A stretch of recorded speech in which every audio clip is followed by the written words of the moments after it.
हे घरच्या आंब्याच्या कैऱ्यांपासून मी लोणचं बनवलेलं आहे।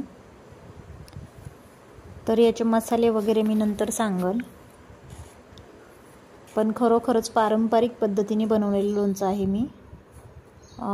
कैऱ्याच्या अगोदर संपूर्ण देठ वगैरे काढून घेऊन नंतर मी स्वतः आडकित्त्यावर कैऱ्या फोडलेल्या आहेत। तर मैत्रिणींनो पहा मी कैऱ्या कशा फोडलेल्या आहेत आणि खूप छान वर्षभर टिकेल असं आंब्याच्या कैरीचं लोणचं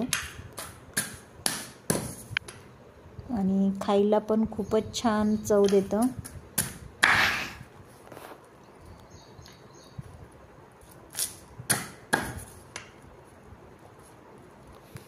मी तर प्रत्येक वर्षी नवीन म्हणजे लोणचं असं विकत घेऊन तर कधी घेतच नाही।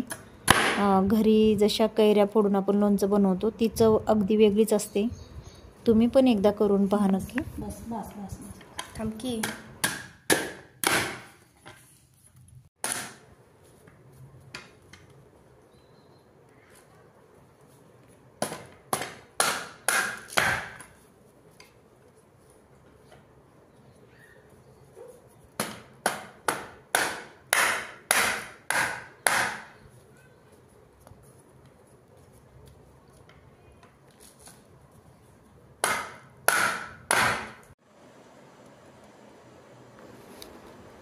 खूप छान रंग, स्वाद आणि चव आहे।